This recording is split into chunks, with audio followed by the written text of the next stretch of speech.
lembaga Tidak cerita. pernah, pengalaman saya 30 tahun di lembaga peperiksaan dan majlis peperiksaan. Tak pernah ada masuk campur orang politik ke menteri ke apa, tak ada. Kerja membuat grading itu kerja lembaga peperiksaan atau majlis peperiksaan semata-mata. Kita mengambil pakar luar tu untuk kita guide kita itu ada. Tapi kata menteri kata okey tahun ni dapat naik kan? Tak ada. No such thing. Tak ada. Memang tak ada.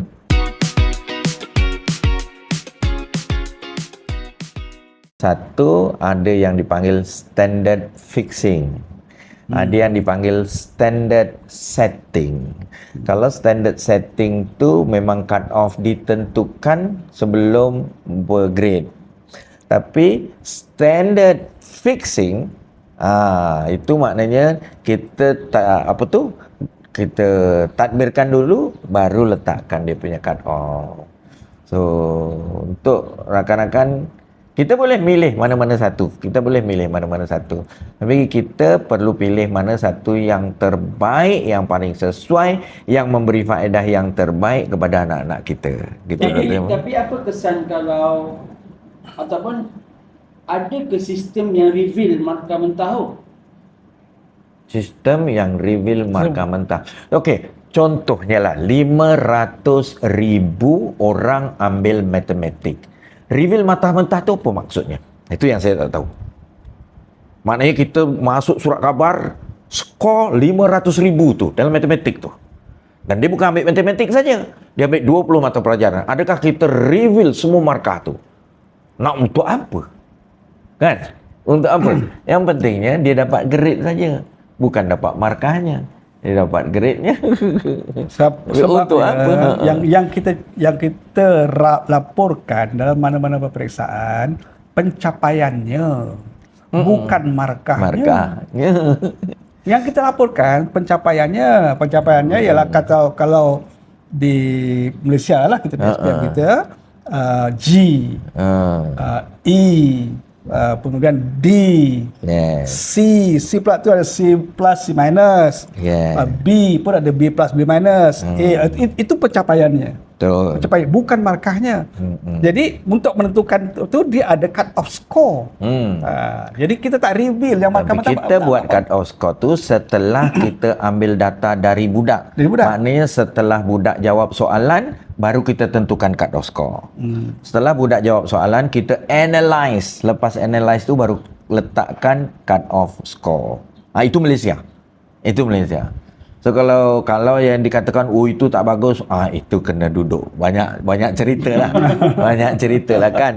Sebab bukan Malaysia saja, banyak negara juga buat macam tu. Apa yang terbaik untuk anak-anak kita.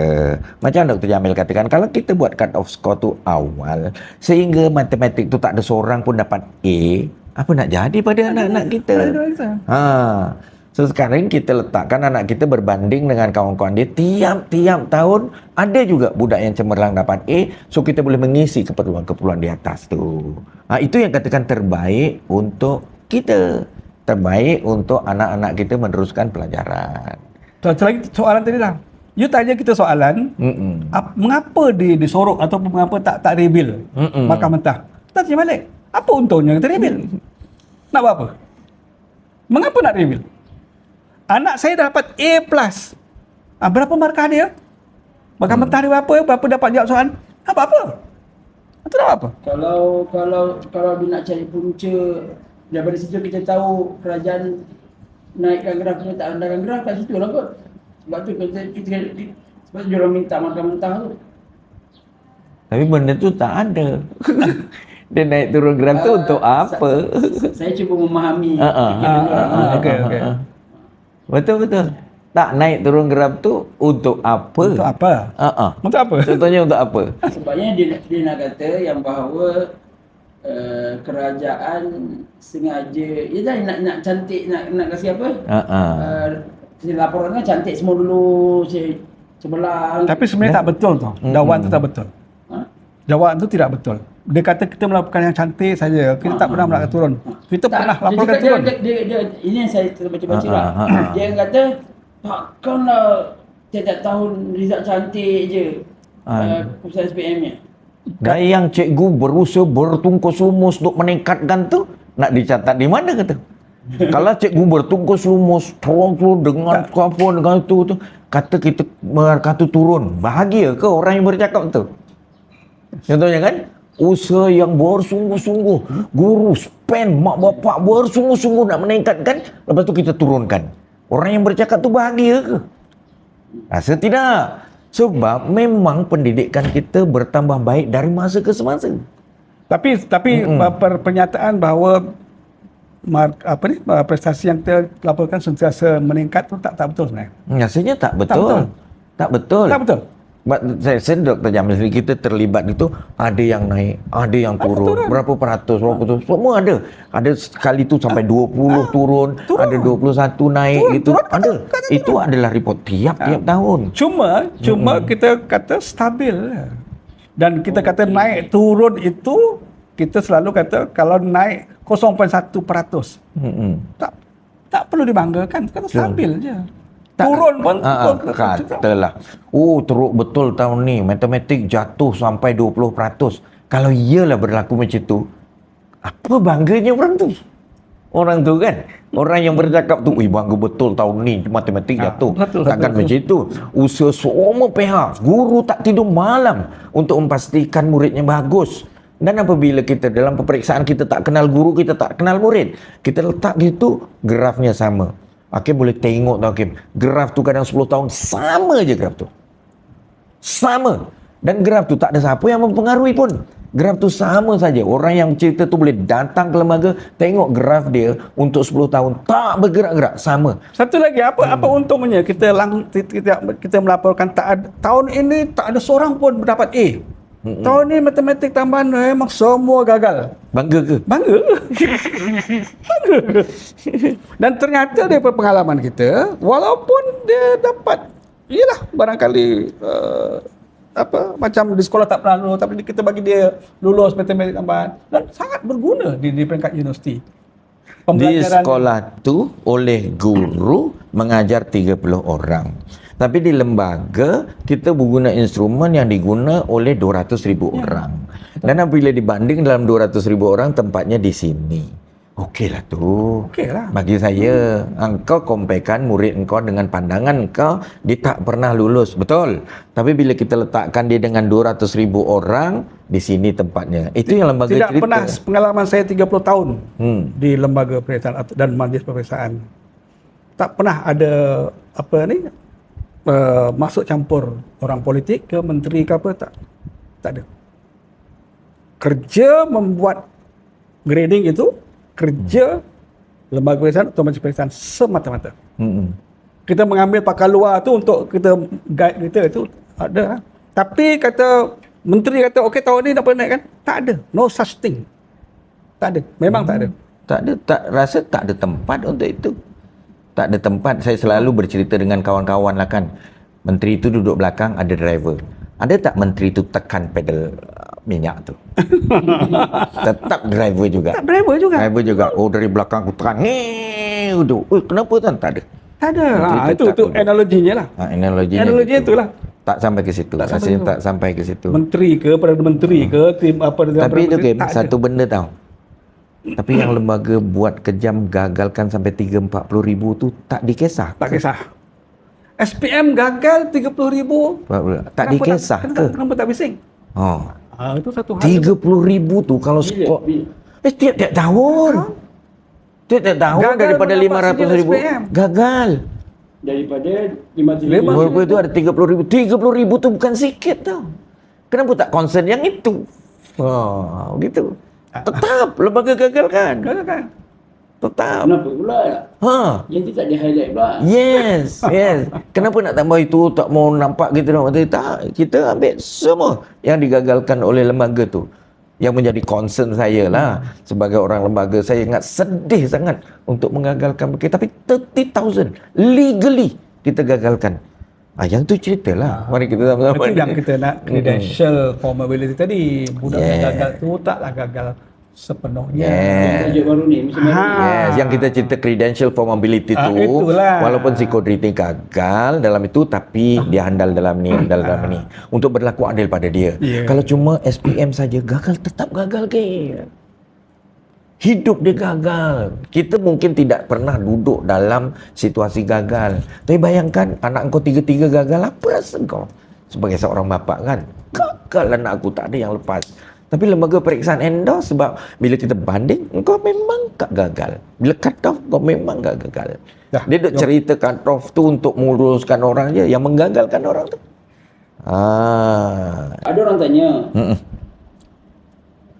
sebab kita kan memandang Finland negara terbaik bab pendidikan. Finland still menetapkan umur darjah 1 ialah 7 tahun.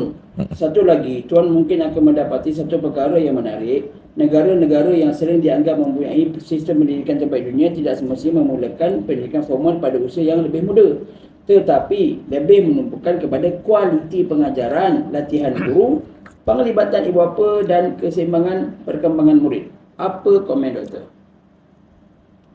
Okey, kalau saya,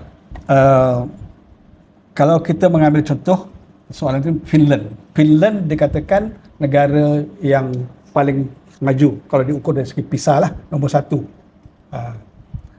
Dia memang betul, Finland, Norway, negara Skandinavia ada 5-6 negara memulakan persekolahan pada umur 7 tahun. Betul. Sama macam kita sekarang 7 tahun.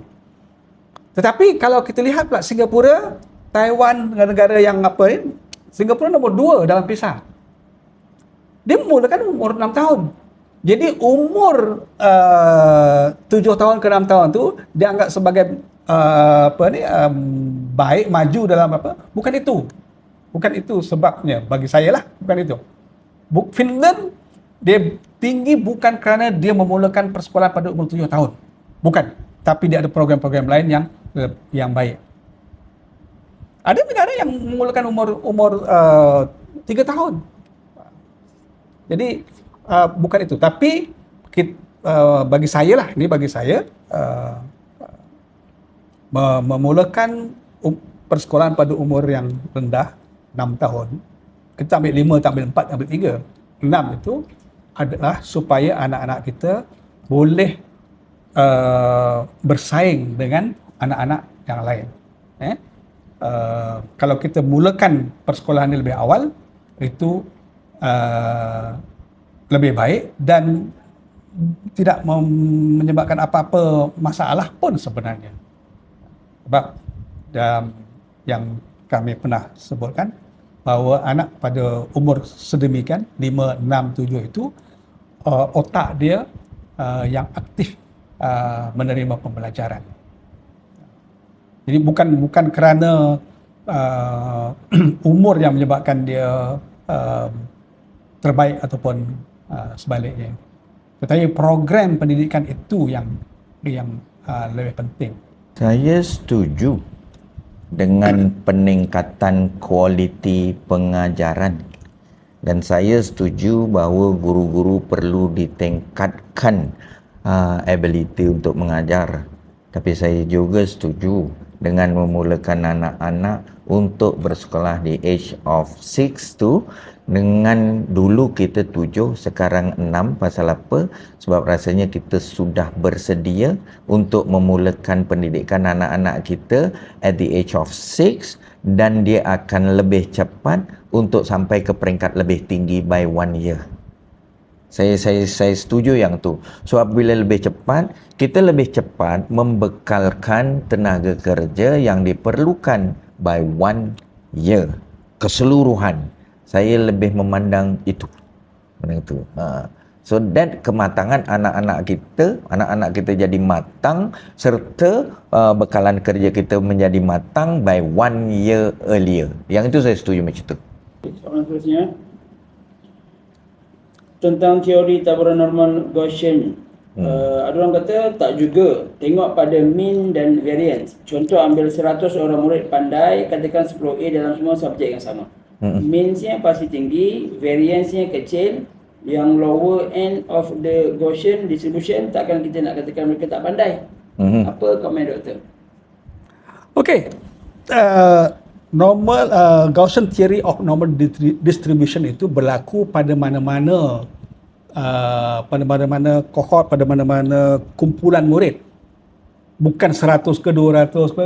Kita mengambil total population 500,000 di lembaga peperiksaan, ya. Kita bercerita total population, bukan cerita random sampling atau stratified sampling, tidak. Dan di mana-mana kumpulan pun mesti ada normal distributionnya. Sama ada dia skewed atau pencong ke kiri atau ke kanan. Kalau misalnya dia bergantung kepada aras kesukaran ujian. Aras kesukaran ujian itu dipengaruhi oleh banyak faktor. Aras kesukaran itu diukur daripada berapa taburan markah tadi kan. Berapa markah tertinggi, berapa markah terendah dicapai, berapa mean, berapa median. Itu memang kita median dan standard deviation dan sebagainya. Bagaimana kita serakkan dia, itu kita mengakui. Sama ada dia mengembang ke ataupun kuncup, itu kan, itu memang kita. Tapi normal distribution tetap ada. Jadi bergantung kepada kalau kita ambil sekumpulan murid, sekumpulan calon 100 orang macam contoh kan. Kumpulan tu kumpulan rendah semua. Kita akan dapat normal distribution pada kumpulan dia pencong ke kiri. Maknanya dia banyak markahnya antara 0 hingga mungkin 20, 30, 40 ya. Tak mungkin dia capai markah tinggi 80 dan sebagainya. Begitu juga dengan kalau soalan tu sangat mudah. Soalan tu mudah yang rata-rata dapat markah tinggi. Jadi kalau tadi soalan yang sukar, markahnya rendah, markah tertinggi dicapai oleh calon katalah cuma 61 saja. So katalah markah tertinggi dicapai oleh calon seluruh negara. Seluruh negara ni ataupun seluruh negeri lah, satu negeri cuma 61. Jadi kalau kita ketegak, kita nakkan juga markah A atau grade A itu atau A plus itu mestilah 80 atau 90. Bermakna tidak ada murid yang mendapat grade A. Apakah adil kita melaporkan pencapaian murid dengan tanpa memberi tiada seorang pun dapat grade A contohnya. Di New Zealand sebagai contoh, dia ubah lagi dia markah mentah. Katalah markah mentahnya 100 untuk ujian itu, markah mentahnya 100, beberapa soalan itu dengan markah mentah total markah 100. Markah tertinggi dicapai oleh calon hanyalah 64. Tak ada seorang pun murid yang mendapat 65 sampai 100, tak ada seorang. Ataupun kalau ada pun 1-2 orang saja daripada ratusan ribu tu. Jadi itu menyebabkan terlalu sedikit ataupun tiada yang mendapat markah A kalau kita menetapkan cut off score-nya pada 80 untuk A. Untuk B pun, untuk kepujian pun, kalau meletakkan katalah daripada 100 tu kepujiannya ialah 70 atau 75 contohnya kan. Tak ada seorang pun. Apakah adil badan peperiksaan itu melaporkan? Tak ada seorang tahun ini dengan bangganya lembaga peperiksaan mengumumkan tak ada seorang pun calon yang mendapat grade A untuk matematik. Contoh apa adil? Ya, apa yang dibuat oleh New Zealand, apa yang dibuat ialah dia ambil markah tertingginya 64 tadi tu, dipotong jadikan markah aggregate iaitu 0 hingga 24 saja. 0 hingga 24 dengan 0 hingga 7 not achieved, tidak capai. 14 sampai berapa macam tu. Sampailah kepada 20 hingga 24 itu ialah excellent contohnya lah. Jadi dibuat begitu. Yang dilaporkan ialah yang itu kalau dilaporkan markah cut off tu markah mentahnya pun. Itu bukan markah mentah tapi aggregated score. Dia dapat excellent dengan skor 23 contohnya. Itu bukan markah mentah. Itu ialah standard score ataupun aggregated score berdasarkan kepada berapa markah tertinggi dicapai oleh calon. Itu caranya sebenarnya. Kalau begitulah juga dengan kalau misalnya soalan itu dianggap sebagai mudah. Ketika mudah kerana ramai semua dapat markah tinggi. Markah terendah diterima oleh Charul ialah katalah markah terendahnya 50 ataupun 55. Terendah tu, markah terendah. Orang yang dapat 40 sampai 0 tak ada langsung. Jadi apakah kita nak melaporkan pencapaian calon berdasarkan kepada skor markah cut off score yang telah ditetapkan 0 hingga 40 itu lulus, ataupun 0 hingga 30 lah katakan lulus, 31 hingga 40 kepujian dan sebagainya. Jadi maknanya kalau kita menetapkan 40 sebagai barang lulus, maknanya tak ada orang dapat 40, semua 50 ke atas. Jadi apakah kita berbangga ataupun kita adil kita melaporkan semua murid calon tahun ini tak ada seorang pun yang gagal, tak ada seorang pun yang dapat grade C, semua dapat B dan A. Jadi di mana kita nak menempatkan murid-murid ini di tingkatan 6 contoh, ataupun di universiti? Keadaan tempat terhad itu pun dipertikaikan orang juga. Jadi apa untungnya kita reveal, kita maklumkan cut off score-nya ialah ini. Sebab itu Akta Pendidikan menetapkan bahawa cut off score itu sulit. Markah mentah murid juga sulit. Pangkat A plus berapa markahnya kita tak bagi tahu. Negara-negara yang bagi tahu seperti New Zealand tadi, markah contohnya A atau excellent itu ialah 24. 24 itu bukan markah mentah. 23 atau itu ialah markah aggregated yang telah diselaraskan mengikut taburan normal tadi. Barulah adil. Dia sebut Gaussian Theory of Normal Distribution tu ada dua perkataan yang kita. Gaussian Theory of Normal Distribution. Satu teori, satu normal. In practice, itu teorinya. Teori ini dikaji oleh Gaussian, seorang mathematician di Jerman.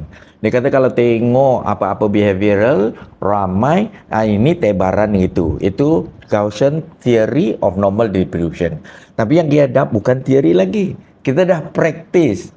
Dan dia punya distribution tak normal. Kadang bila kita tengok distribution, double harm. Itu bukan distribution or normal distribution. Kadang-kadang terbuka depan tu. Orang dapat 100 banyak. Dia terbuka. Kalau normal theory of distribution, dia terkantung. Tapi kalau ramai orang dapat 100, dia terbuka, ternganga. Itu dah bukan normal theory of distribution. So, apa saja yang kita buat in practice, kadang-kadang tak kena dengan teori itu. Tapi cut off tetap kena buat juga. Contohnya, kalau tidak macam mana walaupun dia bagi-bagikan grade. Sebab ujungnya kena buat keputusan. Walaupun dia tidak ikut normal theory of normal curve. Theory of normal curve. Yang itu teorinya. Dalam teorinya memang betul. Dan kita follow as much as possible. Tapi bila kita bertemu dengan practice yang tidak memenuhi teori ataupun distribution yang tidak normal, kita kena buat cut off juga. Dirinya gitu. Tetapi apa yang berlaku sampai double atau triple harm, tapi kena buat juga keputusan. Dia ada gitu. Graf yang gitu, dia panggil pletik ketik graf. Pletik ketik gitu saja. Pun ada. Itu berlaku. Dalam 300 kertas tu macam-macam yang itu tu. Jadi Badan Periksa perlu membuat keputusan yang sebaik-baiknya, yang adil kepada calon. Jangan kata tidak adil. Yang tu dah terjawab. Kenapa komentator kita tahu kenapa kat abang dulu? Dah. Terjawab dah. Dah. Kenapa macam tu senanglah letak markah nombor 1 state A tu pun dah terjawab. Yalah. Baik, okey. Dia tak betul tu. Senang kalau macam tu, senanglah letak 60 markah untuk A. Bukan semudah itu. Meletakkan cut off score itu tidak mudah. Kena dilihat dia punya betul. Kena lihat dia punya main score. Dia tak boleh bangun-bangun 61. Tak boleh. Tak boleh. Data sikit punya banyak dari all angle. Prosesnya dengan diperhatikan oleh 4 orang dari agensi luar, dari ETS US, dari NZQA New Zealand, dari Cambridge UK dan dari SITO. Dia orang tengok. Bukan saja-saja main-main gitu, tak ada. Itu tuduhan sebenarnya. Tuduhan tak betul. Tuduhan yang tidak betul. Dan dia orang datang bukan sebagai konsultan, dia orang datang sebagai pemerhati untuk kita bersama-sama dengan dia orang. Sebab saya dengan Cik Najib pun pernah dipanggil ke New Zealand untuk memerhatikan dia orang. We are not consultant, kita adalah wakil lembaga periksaan memerhati New Zealand. So New Zealand NZQA hantar wakil untuk memerhati apa yang kita buat. Hong Kong SKEA contohnya. SKEA dia datang. Kita datang. Dia pun datang, kita pun dipanggil ke sana. Itu hubungan di antara exam body. Prosesnya kalau dia kata mudah, kalau senanglah letak nombor taruh. Bukan. Dia kena lihat bagaimana prestasi yang lepas, kena tanya pemeriksa bagaimana, kena tanya pembina kertas soalan, kena tengok dia punya kuartil 1, kuartil 2, kuartil 3. Ada ilmunya. Ada ilmunya. Bukan pakai letak-letak je. No. Yang apabila kita bentang kepada wakil-wakil exam body yang 4 tu, dia pun ngangguk. Cukuplah. Ilmunya ada. Bukan main letak. Ada ilmunya. Kena dilihat juga turun naik. Kuartil 1, kuartil 2, kuartil 3. Yang bukan ditentukan oleh seorang. Ada ramai orang dalam tu. Okey. Apa kesan kalau ini contoh situasi apa kesan kalau memang kementerian betul-betul dia turunkan dan naikkan graf sesuka hati? Apa kesannya? Kesannya betul sesuka hati. Tak betul, sesuka hati itu tak betul. Bukan sesuka hati.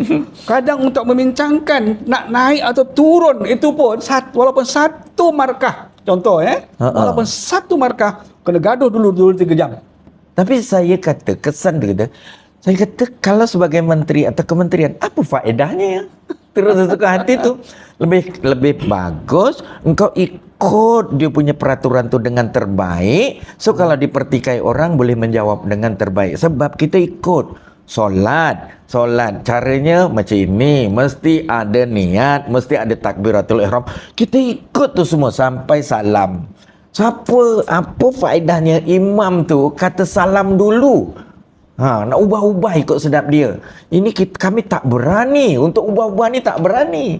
Kita pun makan gaji, duduk belakang cara nak buat. Ada kaedah, ada caranya. Dan kita religiously patuh, takut juga pada Allah Ta'ala. Ni bukan main-main je ni. Bukan seorang dua buat. Dan ada wakil luar negara. Bukan kita nak main-mainkan untuk tujuan apa.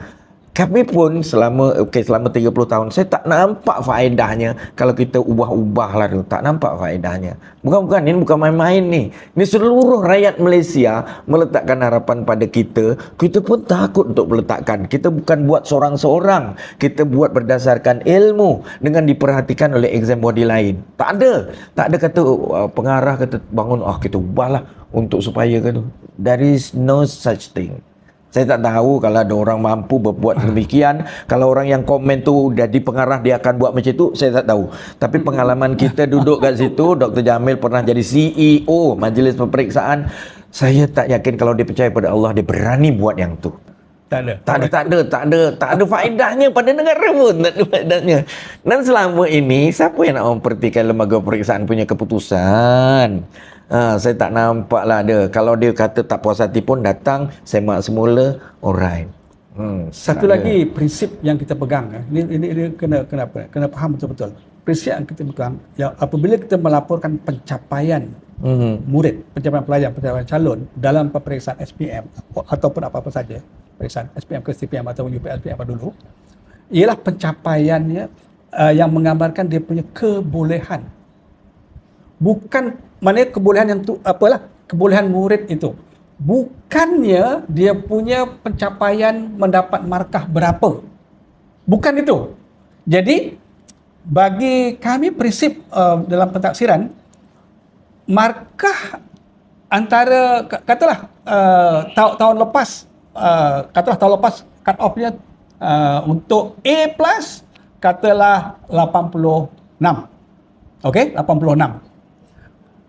Tahun ini boleh kerana banyak faktor yang kita kena fikirkan, soalan apa ni, ada apa ni, cut off apa ni, kuarter 1 3 ada turun naik, katalah kita turunkan cut off. Katalah contoh ya, 85 turunkan kepada 84 ataupun 83. Bagi kami, bagi orang-orang pentaksaan, oleh kerana kita melaporkan kebolehan, 85 dengan 84 itu tidak ada beza. Mereka adalah orang dalam kumpulan A plus atau whatever group. Ataupun kalau misalnya lulus, markah lulus E itu lulus katakan antara 38 dengan 36 contohlah.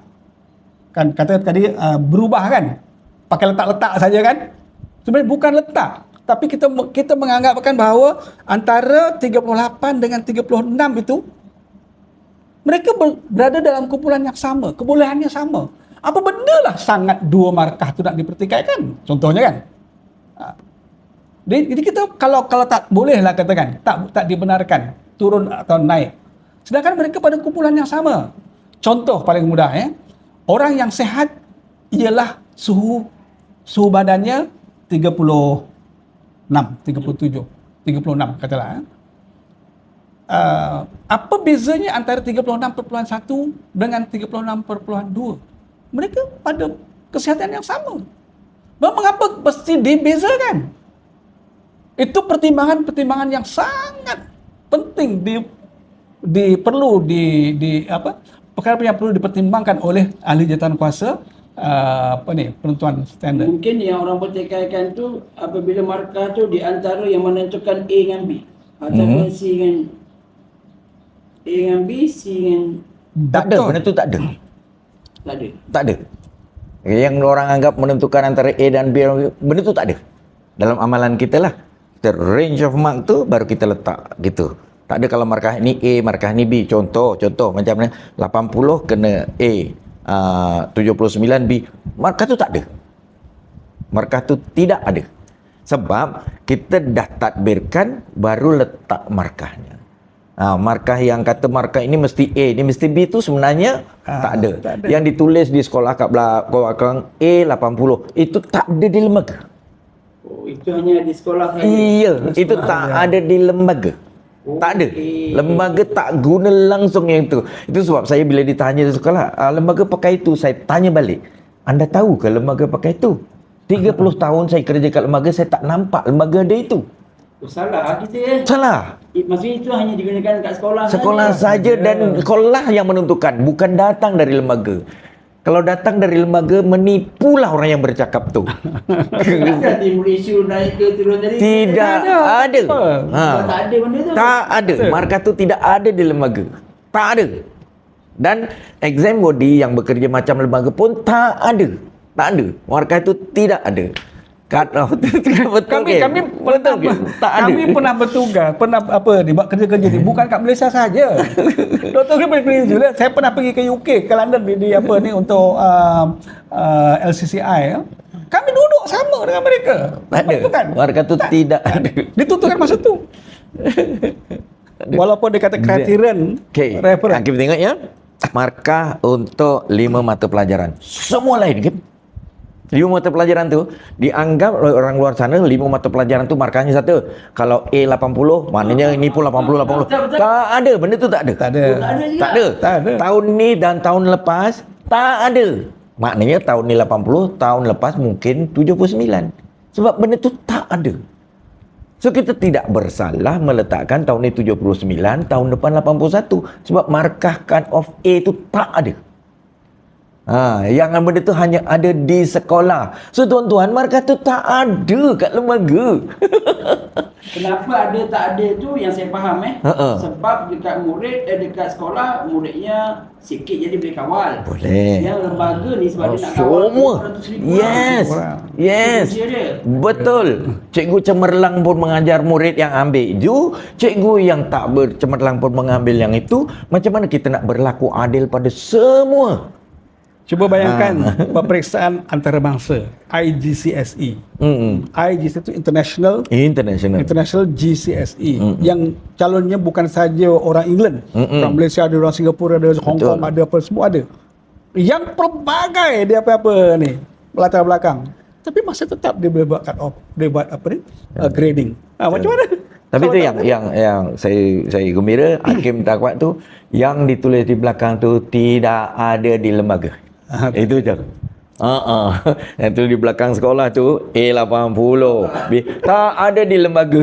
Dia perlu ada di sekolah. Lembaga kalau ada 30 kertas 30 berbeza, tak ada yang sama pun. Dia perlu ada di sekolah tu untuk memotivasi lah. Tak apalah, itu untuk tujuan sekolah lah kan. Tapi jangan paksakan apa yang dibuat di sekolah tu juga ada kat lembaga. Lembaga tak ada yang tu. Tak ada. Tak ada. Tak tahu siapa. Betul. Di lembaga tidak ada benda tu. Bukan hakim dia yang tanya soalan ni tau. Betul. Kalau tidak mana mungkin keluar kat apa ni. Dia tanya. Itu tak ada, memang tak ada. Saya kerja kat lembaga tu ni, benda tu tak ada lah.